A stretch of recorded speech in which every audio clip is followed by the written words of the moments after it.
Jesus came to the earth not to tell us what to believe, but to show us how to live. 예수님께서 이 땅에 오신 것은 뭘 믿어야 할지를 알려주시기 위해서라기보다 어떻게 살아야 할지를 보여주시기 위해서입니다. 그래서 예수를 믿는다는 것은 그분에 대해서 머리로 알고 그분이 클레임하신 것들을 동의하는 것을 넘어서서 그분의 삶을 따라 사는 것만큼이 그분을 믿는 것, 즉 그만큼이 우리에게 truth experienced, 경험된 진리이고 복음이겠죠. 그렇기 때문에 예수를 따른다는 것은 인생을 좀 더 성공적으로 살아가기 위한 방법론이나 방편이라기보다 인생의 아름다움, 그 영원한 가치를 창출해내는 자유함에 관한 것이 아닌가 싶습니다. 예수님을 따르고자 하는 한 사람으로서 저에게는 이런 신뢰가 있습니다. 예수님께서 보여주셨고 또 살아내셨던 그 하나님 나라의 복음, 오직 예수의 하나님 나라 복음만이 아름다운 세상과 영광스러운 교회와 가치 있는 인생을 만든다.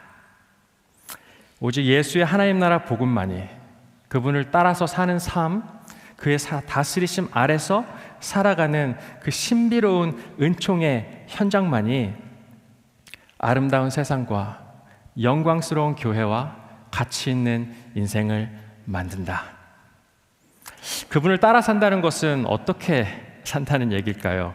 그 다스리심 아래서 산다는 것, 그 신비의 은총 아래서 살아간다는 것은 어떤 의미일까요? 예수님을 따라간다는 것은 복잡한 설명들로 포장되는 그럴싸한 이상주의나 혹은 막연한 초현실주의 혹은 유체이탈적인 모습이 아니라 바로 우리의 일상, 그 everyday life, 그 삶의 자리에서부터 따른다는 의미일 텐데요. 2023년 7월 첫 주, 7월 5일 이곳 미국 땅에서 살아가면서 1세든 1.5세든 2세든 Korean identity 혹은 hyphenated identity를 가지고 살아가고 있는 우리에게 바로 이 우리의 context, 우리의 삶의 자리에서 그리스도를 따른다는 것은 구체적으로 어떤 모습일까? 저는 한국에서 태어나서 중학교 때 뉴질랜드로 이민을 갔습니다. 그리고 캐나다와 영국과 호주를 거쳐서 지금은 6번째 나라인 미국에서 13년 차 살고 있습니다. 그래서 그런지 이 질문, Following Jesus as a Korean diaspora here today, 이것은 저에게 중요한 질문이 되었고, 그래서 성경을 통해서 이 질문에 대한 좀 나름대로의 답을 찾아가 보고 싶은 그런 마음이 참 컸습니다. 그래서 오늘 나누고자 하는 내용은 이러한 여정 가운데서 제 마음에 특별한 깨달음과 감동으로 다가왔던 한 가지를 나누고자 합니다. 예수님을 따라서 살았던 사람들의 그 스토리들이 있는데요. 그 스토리들을 가장 선명하게 기록해 놓은 책은 제 생각에 사도행전인 것 같습니다. 예수님의 삶과 죽음, 그분의 부활과 승천하심을 목격했던 그 아이 위트니스들이 그 이후에 그들의 삶을 어떻게 살아갔는가에 대해 기록한 것이 바로 Acts of the Apostles, 사도들의 행전이기 때문이죠. 그래서 이 책의 중심 구절인 사도행전 1장 8절은 이렇게 그 책의 전체의 내용을 이렇게 요약하는데요. 우리 한 목소리로 봉독해 볼까요? 시작. 그러나 성령이 너희에게 내리시면 너희는 능력을 받고 예루살렘과 온 유대와 사마리아에서 그리고 마침내 땅끝에까지 이르러 내 증인이 될 것이다. 모태신앙으로 태어난 저는 이 구절에 대해서 어려서부터 익히 들어왔었는데, 저는 여기서 말하는 그 증인된 삶에 대한 이해를, 그러니까 우리가 이 evangelistic zeal을 가지고 전도적인 열정을 가지고 살아야 되고 예수님을 지구 반대편에 있는 사람들에게도 전해야 된다라고만 이해해 왔던 것 같습니다. 물론 그런 면이 있지만 사실 사도행전을 다시 들여다보니까 사도행전 전체를 penetrating하는, 관통하는, 결코 간과하지 말아야 할 아주 중요한 내용이 또 있더군요. 특별히 저희와 같은 다이아스포라 상황에서는 더욱 말이죠. 그것이 무엇일까요? 오늘 사도행전의 이야기를 다 살펴볼 수는 없으니까 사도행전 초반, 중반, 후반에 기록된 세 가지의 이야기만이라도 우리가 선별적으로 살펴보면서 그것이 무엇인지 그리고 정말 그러한지 살펴보고 확인해 보면 좋겠습니다. 초반부 3장과 4장에 기록된 베드로와 요한의 이야기, 그리고 중반부 10장과 11장에 기록된 베드로와 고넬료의 이야기, 그리고 후반부 20장부터 28장에 기록된 바울의 이야기입니다. 물론 중간중간에도 다른 이야기들도 많지만 이 세 가지의 이야기에만 초점을 맞춰보면 좋겠습니다. 먼저는 초반부에 기록된 베드로와 요한의 이야기입니다. 사도행전 2장에 오순절 성령 강림 사건이 일어나죠. 그리고 나서 그 가장 직후에 기록된 이야기가 무엇이냐면 바로 베드로와 요한이 함께 동역하는 이야기입니다.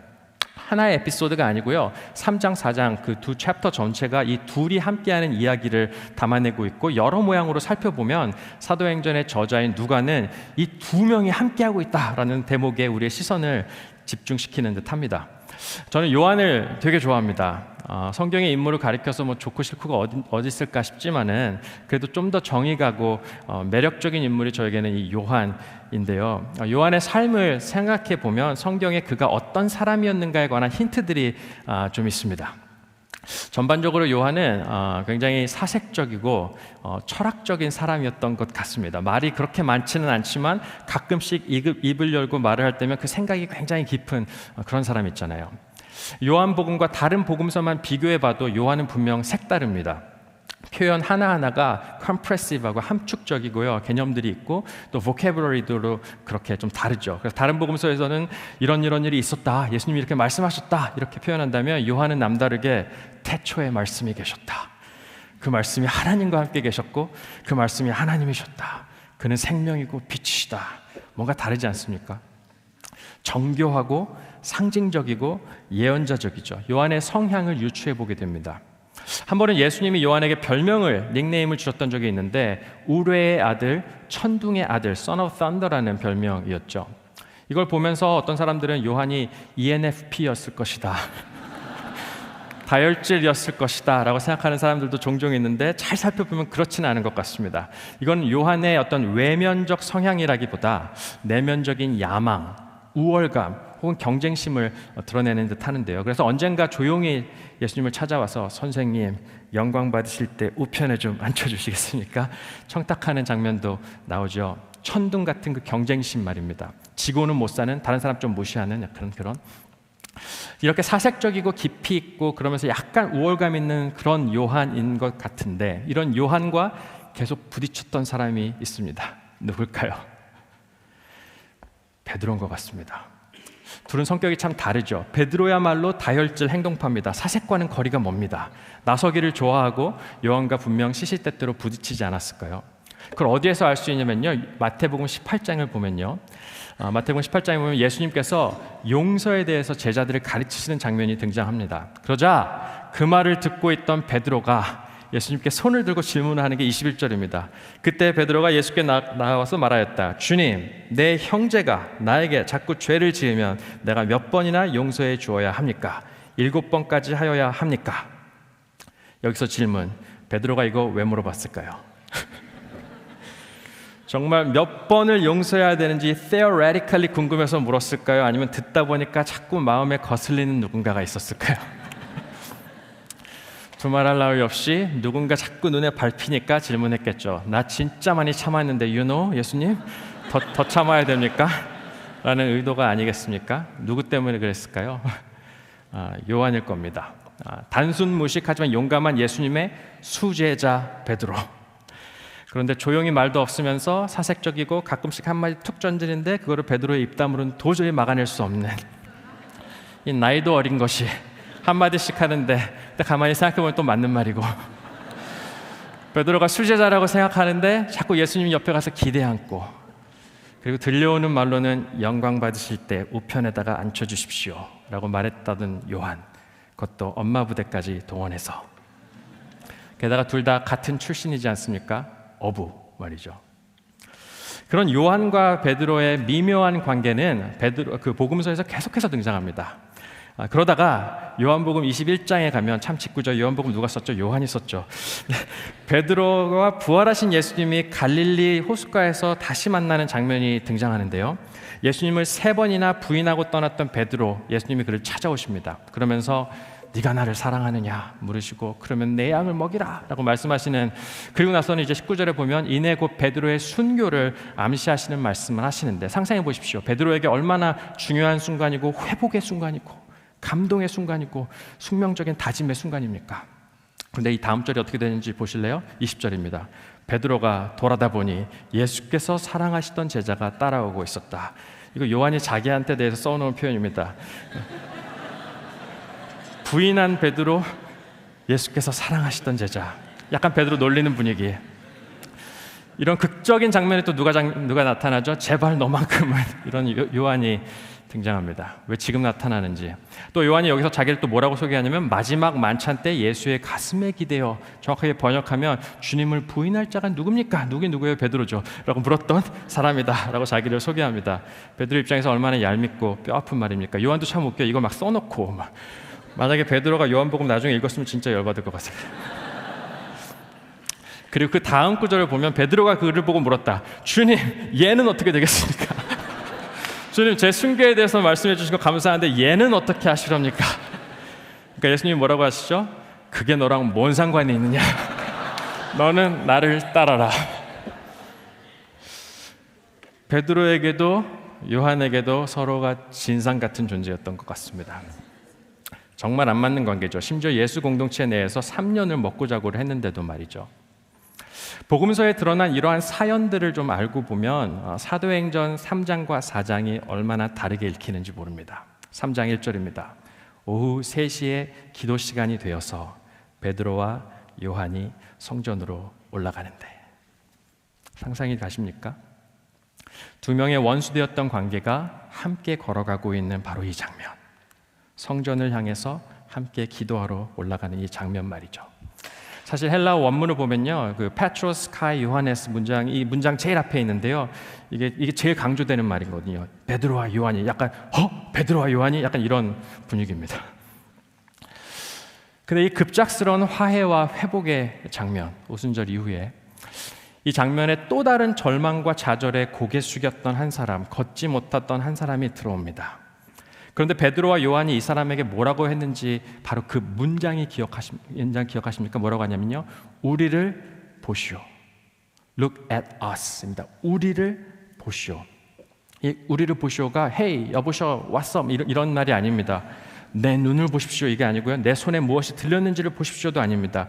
우리를 보십시오. In other words, 이 기적을 보십시오. Truth experienced. 살아내어진 진리, Living Gospel. 원수가 화해한 이 모습을, 경쟁자가 함께 걷고 있는 이 모습을, Hostility to hospitality. 적대에서 환대로, 다툼에서 기도로 함께 나아가고 있는 이 장면, 우리를 보시오. 이것이 오순절 사건 이후 베드로와 요한이 선포한 첫 번째 복음의 메시지입니다. 요한은 훗날 그의 서신에서 이렇게 기록하죠. 지금까지 하나님을 본 사람은 없습니다. 그러나 우리가 서로 사랑하면 하나님이 우리 안에 계시고 또 하나님의 사랑이 우리 가운데서 완성된 것입니다.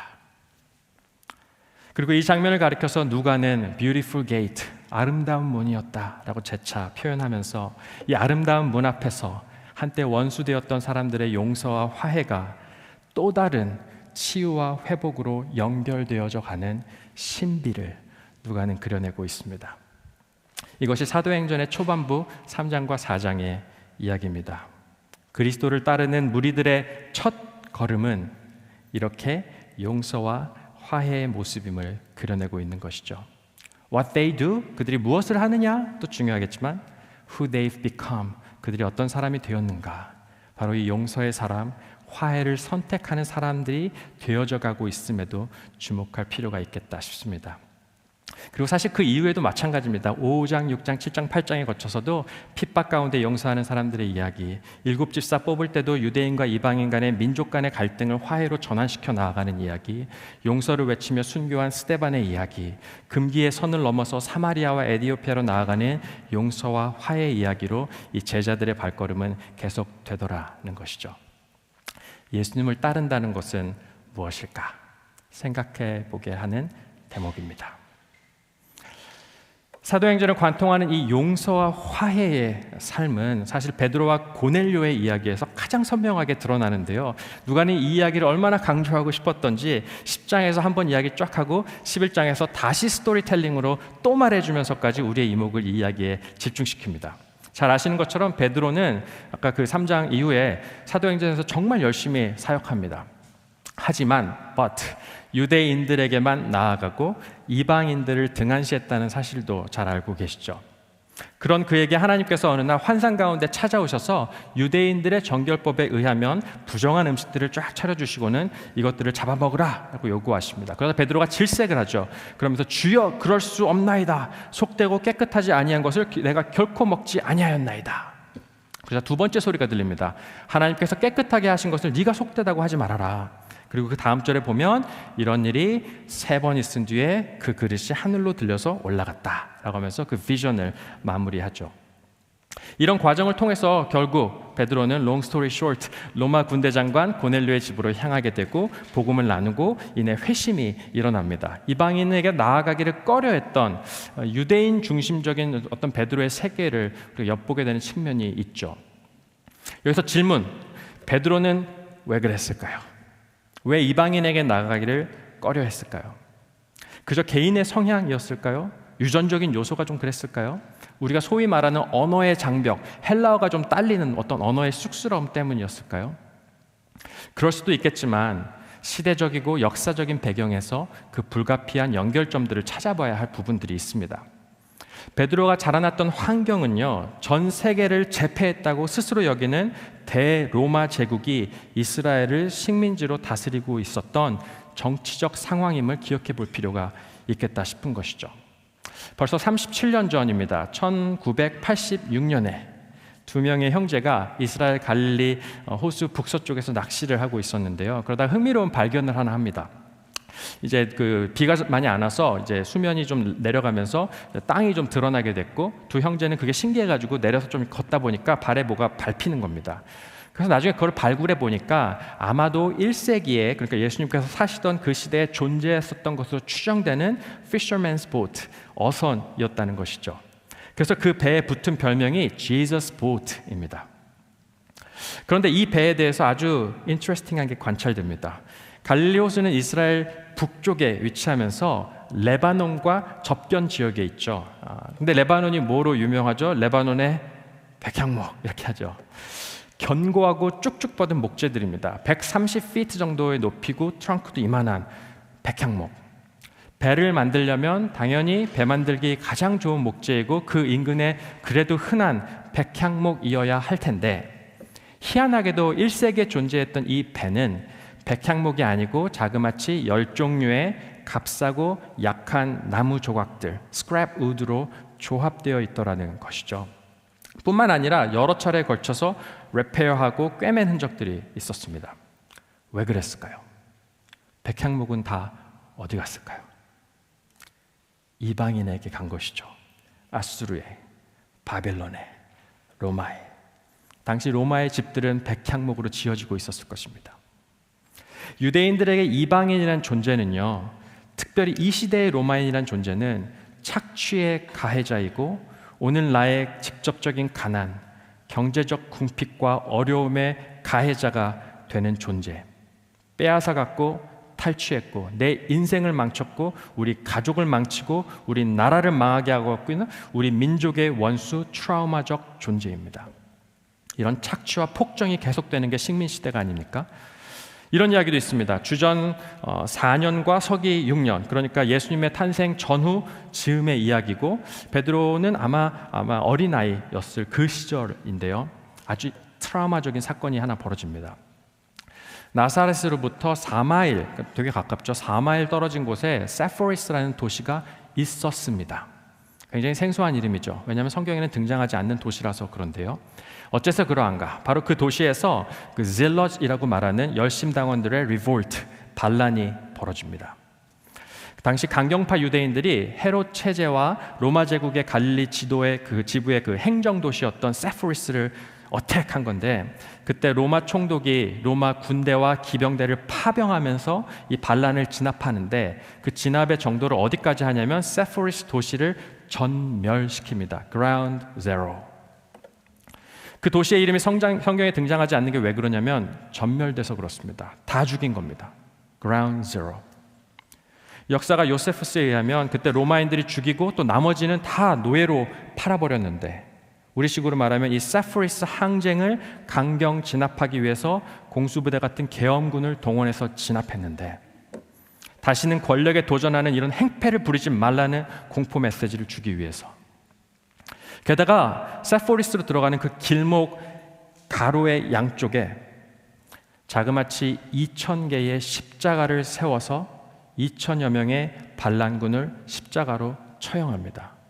On a single day. 2,000개의 십자가의 이열 종대를 상상해 보십시오. 당시 베드로는 어린 아이였고요. 근처에 살고 있었습니다. 이 이야기를 들었고 보았겠죠. 그의 친구들도 죽었을 테고 그의 친지들도 십자가에 처형되었을 수도 있습니다. 남겨진 지인들은 이후에 어떻게 살았을까요? 진상규명을 요구할 수 있었을까요? 그 억울함과 비통을 억누르며 그들은 얼마나 많은 또 다른 트라우마를 낳아야 했었을지. 베드로에게 로마인이란 어떤 존재였을까요? 특별히 로마 군대 장관 말입니다. 그의 몸은 어떤 두려움을 기억하고 있었을 것이며 어떤 심텀들을 가지고 살아갔을까요? 그 두려움은 그의 삶에 어떤 아픔과 장애를 가져올 수밖에 없었을까요?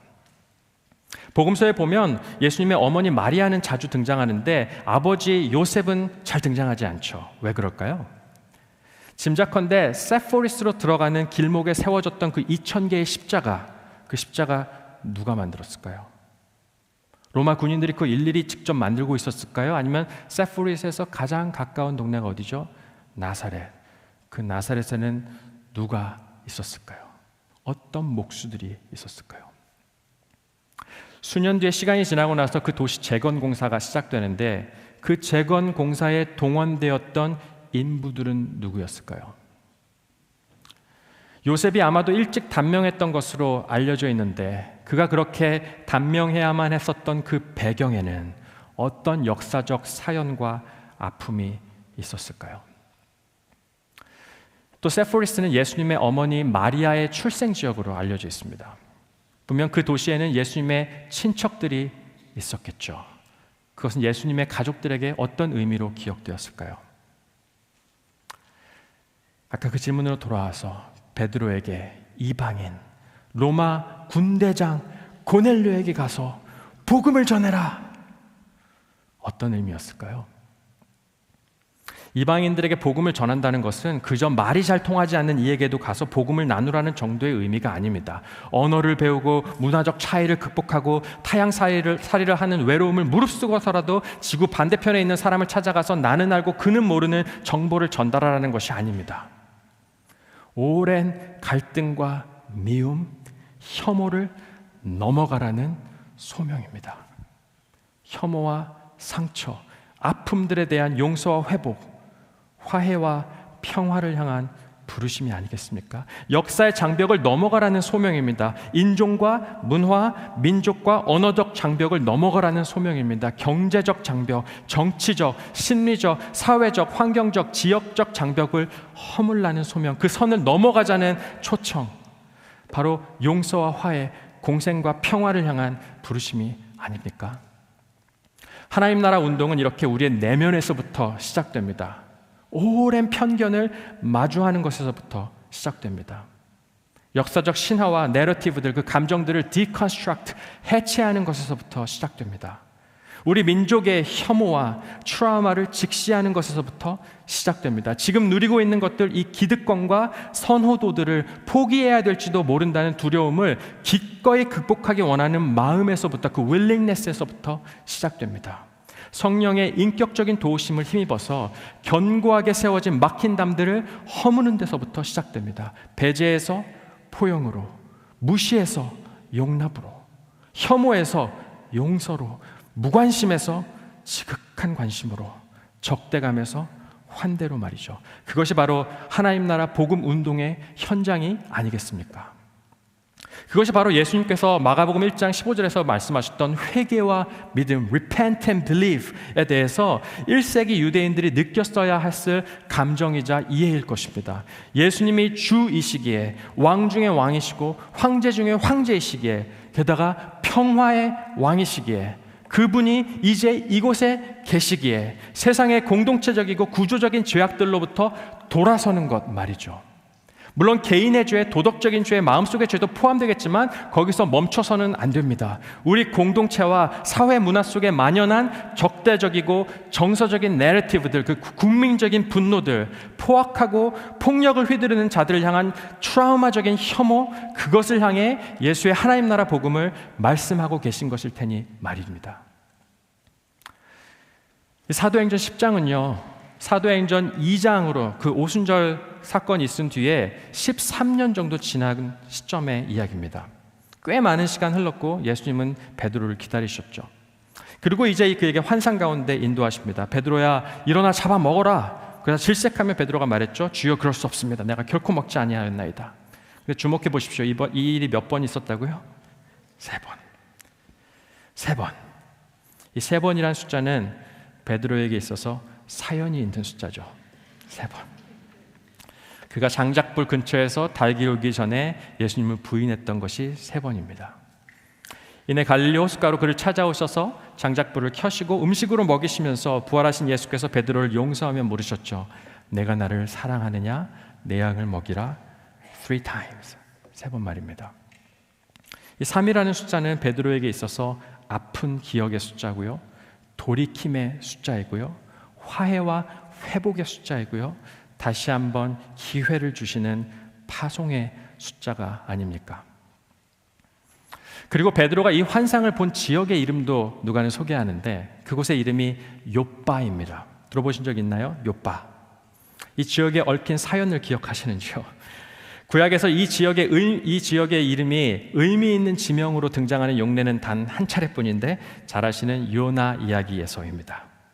요나가 누굽니까?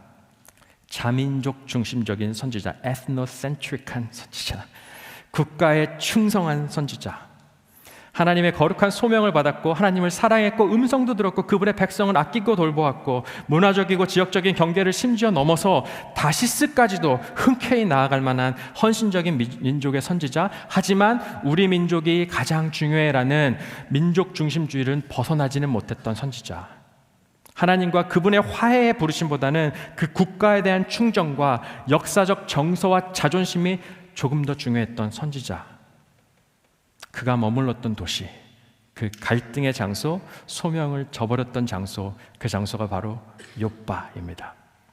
아이러니컬하게도 베드로가 지금 바로 거기에 머물고 있는 것이죠. 욥바. 사도행전에서 사도행전은 이 이야기에서 욥바를 10번 반복합니다. Just so you know 라고 누가는 말하고 있는 것이죠. 요나의 이미지와 베드로의 이미지를 오버랩하고 있는 것이죠. 정말 많은 이야기들이 함축되어 있지만 요점만 말하면 베드로는 고넬료의 사람들을 쫓아서 결국 가이사랴로 갑니다. 그리고는 둘이 만나죠. 그리고 베드로가 복음을 전하는데 이거 아시나요? 44절에 베드로가 이런 말을 하고 있을 때에 while Peter was still speaking, 그 말을 듣는 모든 사람에게 성령이 내리셨다. 기다렸다는 듯이. 성부, 성자, 성령 하나님은 마치 오랫동안 이 순간만을 기다려 오셨다는 듯이 베드로가 아직 이 말을 하고 있을 그때에 고넬료와 그 집안 사람들에게 내려오셔서 성령을 부어주시죠. 쏟아 부어주십니다. 그리고는 이 장면을 보면서 놀랐다. 누가는 증언하죠. 하나님의 나라가 임하는 현장입니다. 이 장면을 보면서 많은 사람들은 고넬료 회심기라고 부르곤 합니다. 이방인 고넬료를 회심시키시기 위해 베드로를 보내셨다. 하지만 묵상해 보십시오. 누구의 회심입니까? 과연 이것이 고넬료의 회심일지 아니면 베드로의 회심일지, 성령이 정말 기다리셨던 것은 누구의 회심일까요? 베드로와 고넬료 모두에게 천사가 찾아왔었습니다. 천사 주관으로 둘이 만나게 됐죠. 근데 그 점이 이상하다는 겁니다. 만약 고넬료에게 복음을 전할 사람이 필요했던 것이라면 사실 천사가 마리아에게 그랬던 것처럼 고넬료 직접 찾아왔을 때 직접 전하면 되지. 어쩌면 천사의 복음 선포가 더 완전하고 설득력 있는 선포일지도 모른데 말이죠. 희한하죠? 신비합니다. 천사가 모두에게 나타났지만 고넬료에게 복음을 직접 전하지 않고 베드로에게 말해서 고넬료를 찾아가서 복음을 전하라고 하십니다. 매우 비효율적인 사역 방법이 아닙니까? 이 장면을 통해서 우리는 하나님의 마음을 엿보게 됩니다. 고넬료에게 복음 전하는 것, 이방인에게 복음 전하는 것, 아직 남겨진 미전도 종족들에게 복음 전하는 것, 이거요 하나님이 쉽게 하실 수 있는 일입니다. 필요하다면 천사를 보내어 복음을 선포하실 수도, 꿈에 나타나 일하실 수도 있습니다. 만약 그것이 필요한 전부라면. 하나님은 베드로와 고넬료의 화해를 보고 싶으신 것입니다. 하나님은 우리의 화해를 보고 싶으신 것입니다. 하나님은 우리의 용서를 보고 싶으신 것입니다. Not forgetting, but forgiving. 하나님은 그의 자녀들이 서로 용납하고 용서하며 감싸 안는 모습을 보고 싶으신 겁니다.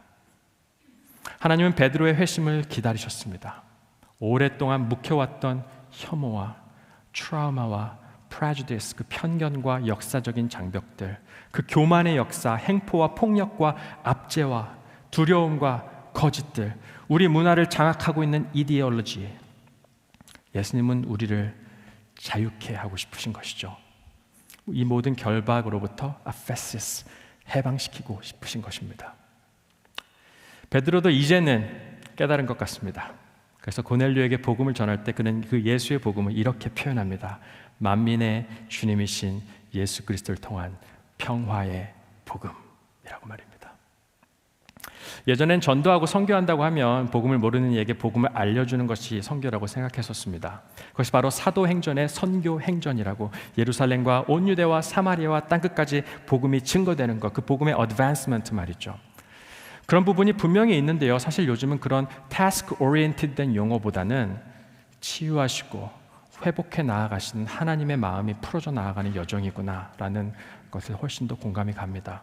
오랜 장벽들을 허물어 나아가시는 하나님 나라의 역사. 사도행전의 후반부도 마찬가지입니다. 사도 바울은 이제 20장에서 28장의 이야기는 바울이 예루살렘과 로마로 가는 그런 이야기를 기록하고 있는데요. 예전에는 이 부분에 대해서도요, 바울이 예루살렘 가고 로마 가려고 했는 거는 복음을 전하고 알리기 위해서다라고 생각했었습니다. 그런데 그렇게 생각하기에는 그의 행보에 희한한 점들이 좀 있습니다. 먼저 예루살렘은요, 사도행전에서 그 복음 운동이 처음 시작된 곳이죠. 오순절 사건 장소 아닙니까? 무슨 말이냐면, 만약 복음을 알리는 것이 목적이라면 사실 바울이 예루살렘 안 가도 됩니다. 복음은 이미 들어가 있습니다. 그곳에 교회가 있고요, 전략적으로 보면 그냥 예루살렘 교인들이 복음 전하면 됩니다. 그런데 왜 바울이 굳이 예루살렘을 가느냐는 것이죠. 왜냐하면요, 간과하지 말아야 할 중요한 이유는 예루살렘이 바울을 혐오하기 때문입니다. 바울을 죽이기까지 먹지도 마시지도 않겠다고 맹세한 사람들이 40명이 넘었다고 누가는 굳이 기록하고 있습니다. 바울도 알죠. 예루살렘으로 가면 환난과 핍박이 그를 기다리고 있다는 것을.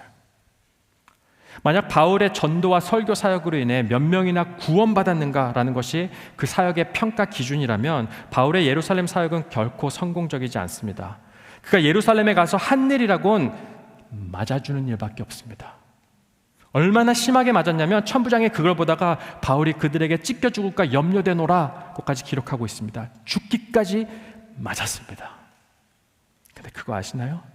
바울은 그러려고 거기 간 겁니다. 자신을 혐오하는 이들에게 자신을 내어주기 위해서. 어쩌면 그의 참회의 제스처였을까요? 화해의 제스처임은 분명합니다. 그 도시에 간 이유는 그 도시가 그를 미워하기 때문입니다. 원수의 소굴로 들어가는 겁니다. 그리고는 비폭력적 화목제로 그 자신을 드리는 것이죠. 마치 그가 로마서 12장에서 말한 것처럼 하나님의 자비하심으로 권하노니 너희 몸을 거룩한 산제사로 드리라. 평화의 복음을 말하는 겁니다. 그의 온 몸을 들여서 마치 예수께서 그러셨던 것처럼 그의 방문 자체가 메시지입니다. 그 움직임 자체가 복음입니다. 로마는 어떻습니까? 갈릴리 호숫가에서 발견되었던 그 fisherman's boat를 기억해보고 세포리스의 이야기를 기억해볼 때 바울은 왜 굳이 로마로 가기를 원했을까요? 로마로 가서 황제가 복음을 믿으면 이 실크로드를 따라서 복음이 만방에 흘러갈 것이다 라고 기대했던 것일까요? 죽음을 당할 것을 알면서도 이런 practical reason과 고지론적인 전략을 가지고 바울은 로마행을 강행했던 것일까요? 결코 간과하지 말아야 할 여러 중요 이유 중에 하나는 로마 제국이 곧 그 민족과 시대의 원수이기 때문이라는 점입니다.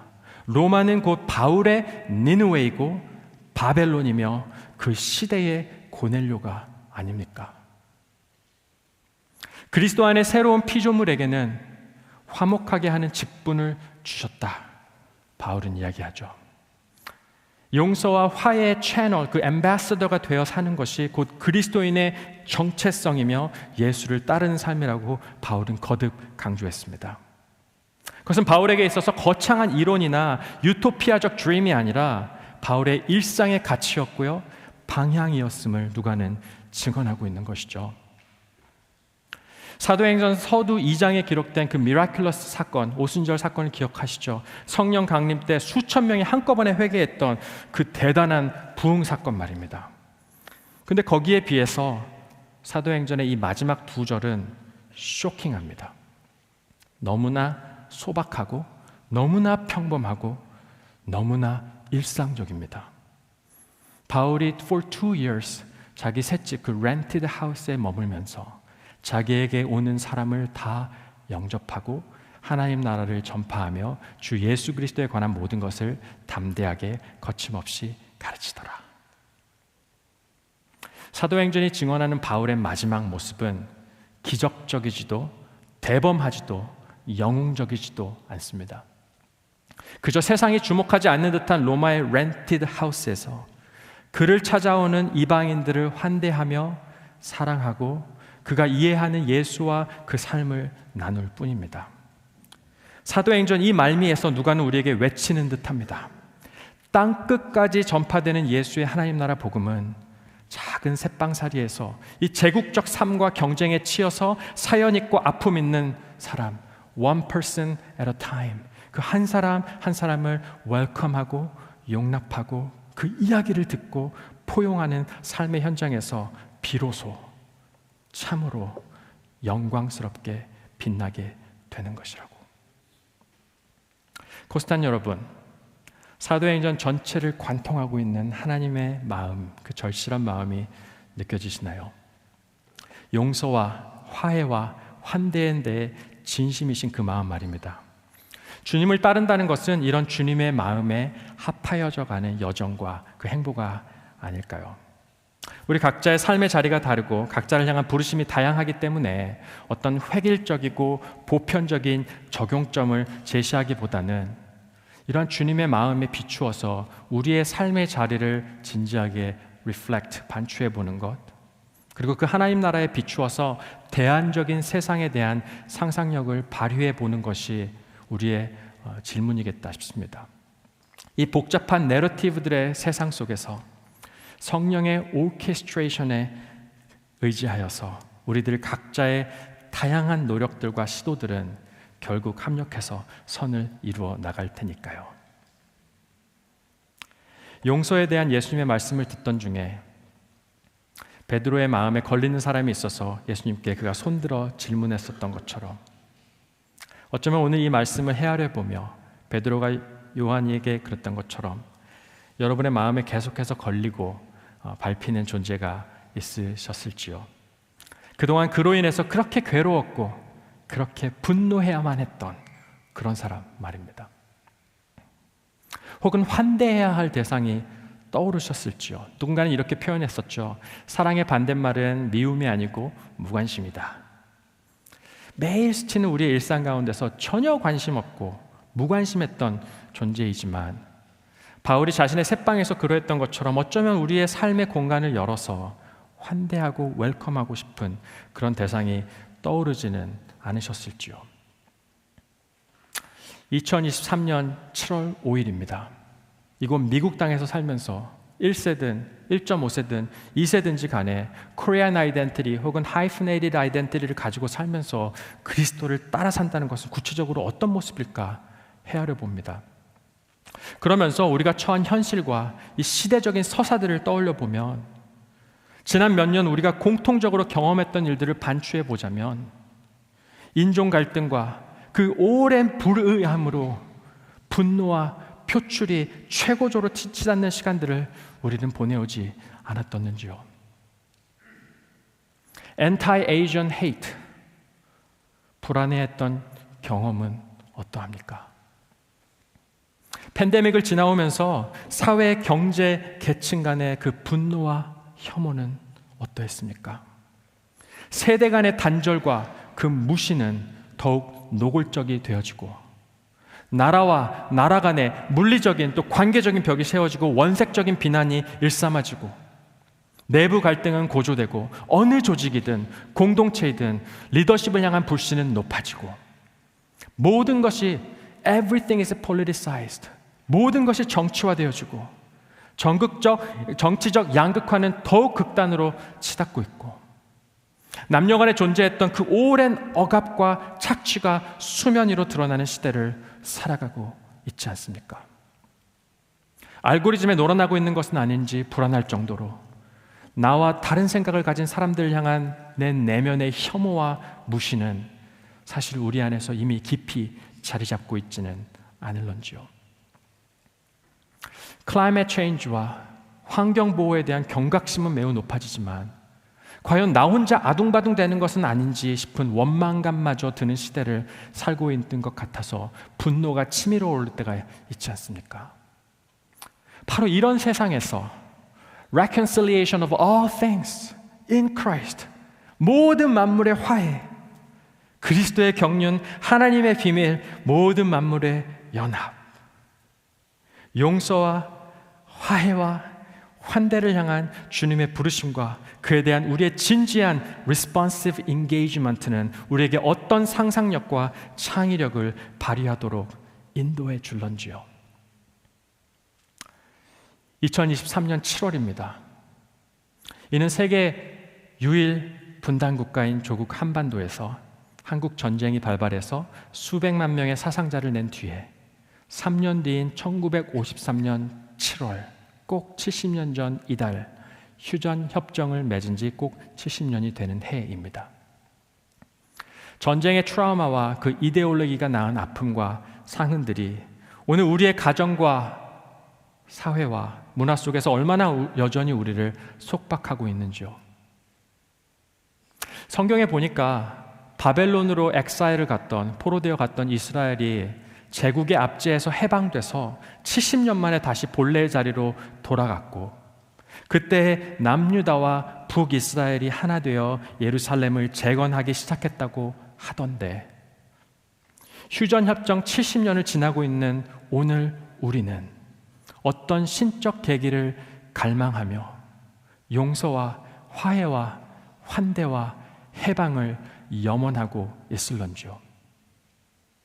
70년이라는 그 숫자는 큰 의미를 둘 필요까지는 없는 그저 숫자일 뿐일까요? 아니면 어쩌면 지금이 그때보다 훨씬 더 완악한 것 아니냐며 우리에게 반문하고 있는 것은 아닐런지요.